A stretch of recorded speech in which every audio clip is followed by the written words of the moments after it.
Revson project. Dave. Okay. As we went through the plans last month, I believe that the bid opening came in afterwards, which you all received a recap of the 3 bids we received. We received bids for $144,873 for AquaTurf, $198,369 from Kowalski Brothers, and a bid of $314,970 from BDE Sports Turf. Those bids were opened last week. They were reviewed by Manone and McBroom in a meeting with Manone, McBroom, Dan Clark, our town engineer John Conti, and myself.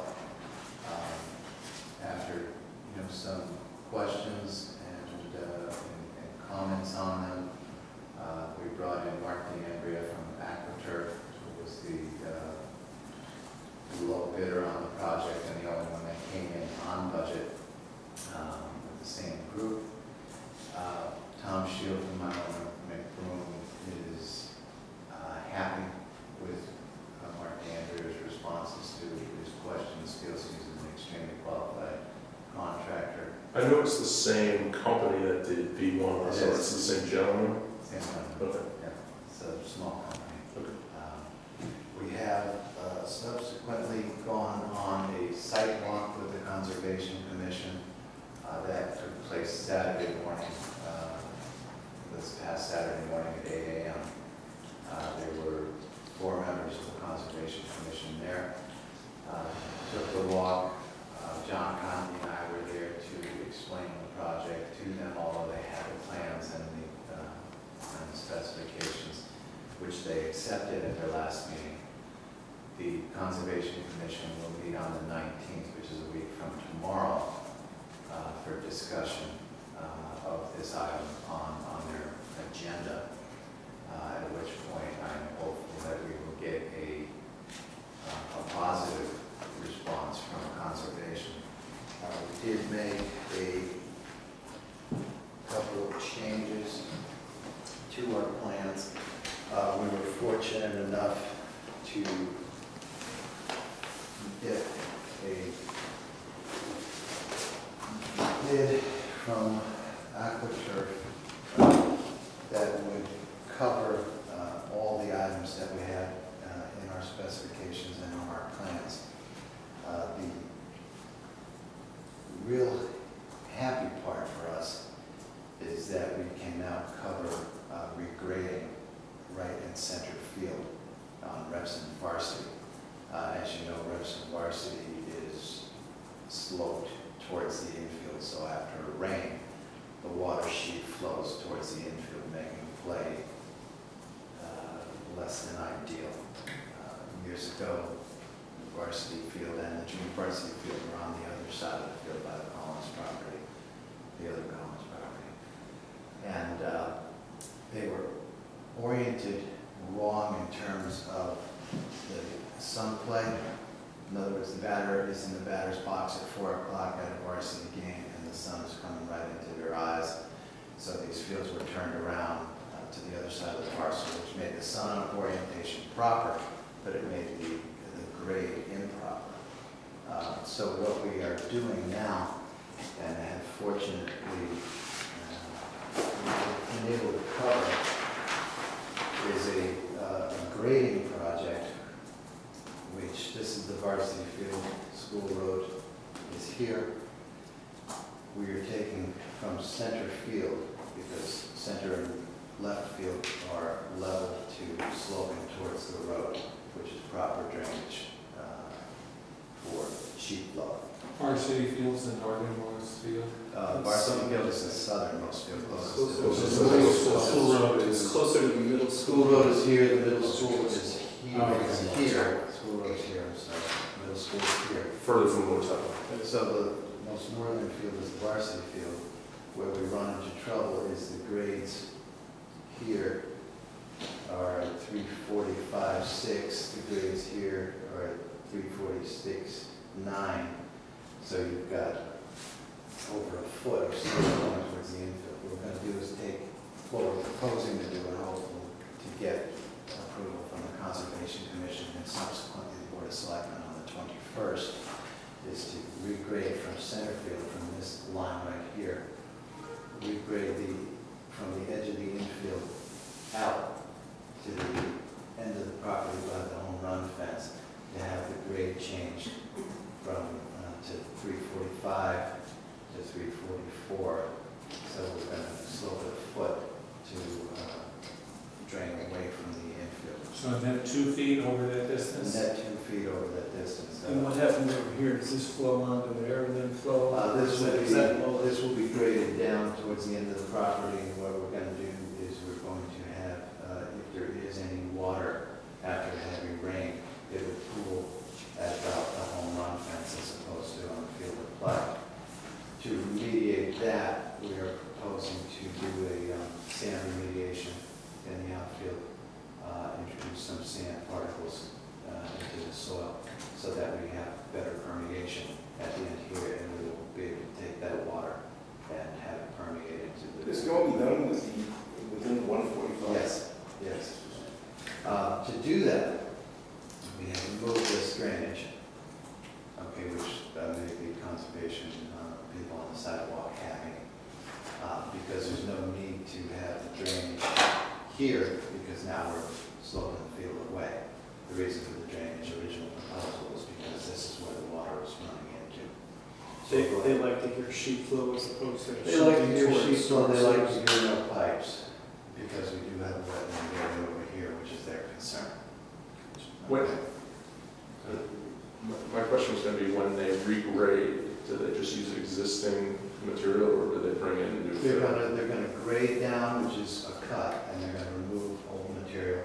When they get down to the base underneath the turf, they're going to deep shank, which is a 2.5 foot heavy core breakup of the underlying surfaces in this field.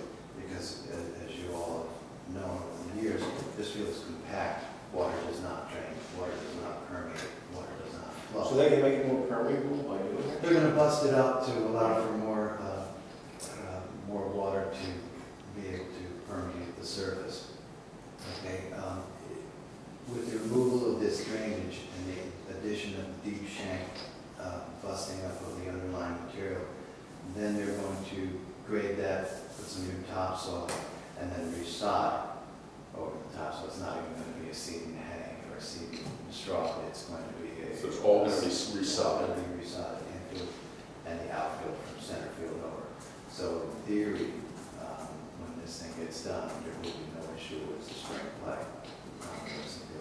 Then along the outfield fence, we're going to introduce some sand into the topsoil and the underlying surfaces so that we'll get some permeation in the low areas, because there is a berm on the Collins property here, so water will stop at some point and not be able to flow off the property. So we're going to put a line of sand introduced into the topsoil and underlying soils so that we can get some drainage in here. Conservation commissioners on the walk were happy that that change was made, because they, What precipitated the change? Was it that the Conservation Commission said? No, that there was what no- precipitated the change was that with the slope coming in towards the infield, we needed the drainage to catch that water.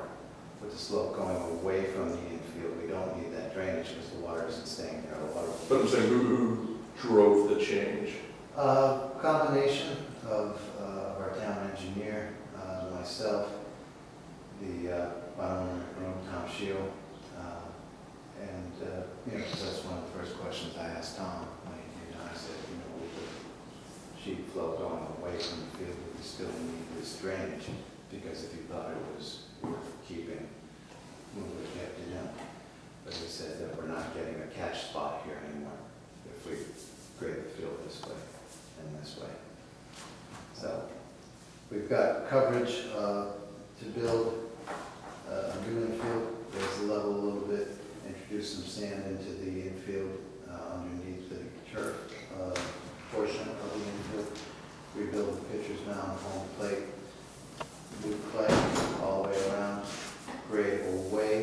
from the field, introduce some sand into the turf at the end of the field in the new low-lying areas, and then resod the entire center field to right field. And then on the junior varsity field, the elevations are actually much worse than on the varsity field. The elevations are all over the place here, and to grade that outfield is much more of a project than on the varsity field. So with the junior varsity field, we're going to be replacing the infield, rebuilding the pitcher's mound home plate area, replacing all the clay with new clay, resodding the infield, and we keep the drainage on the junior varsity field because everything still does come this way. And we think conservation's okay with that? There's no wetlands Okay. near the junior varsity field. They didn't even walk it. Okay.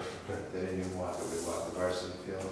They left for number one of their 8 sidewalk spots. So, next step is conservation hearing on the 19th. And assuming that conservation approves the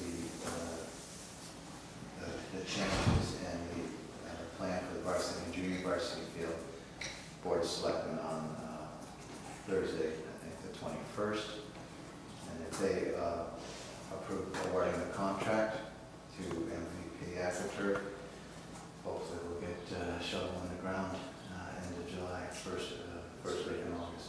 And they still think, given the regrading, they'll be able to complete it in a month? Weather permitting, a month to 6 weeks, but either way, we'll be in, I mean, Is even it a this problem? even this remediation here will get sod, so that in the worst case scenario, both fields will be available in the spring. And there's no problem with the Board of Ed if the construction runs into the school year in terms of machinery, et cetera, et cetera? So, I don't think so. I mean, Clark, the facilities director for the Board of Ed, was involved in these meetings. So that is where we are at this point. I was pleased. I was concerned about somebody coming in on budget who was a qualified contractor because it's a lot of work.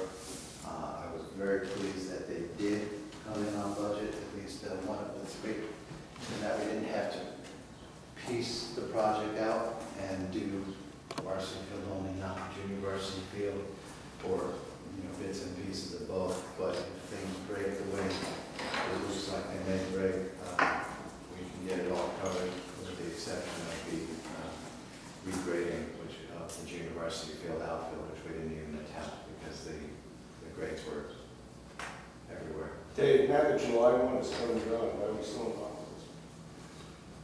Well, because it's a town project, like capital projects are, Yeah. and The Board of Ed is now asking. and they'll be part of it. At this point, as much as I'd like to give it away, I don't want to give it away because we've taken this thing from its infancy, and God knows I mean, it's all right with me. we've been beat around on about Revson Field, albeit none of our doing.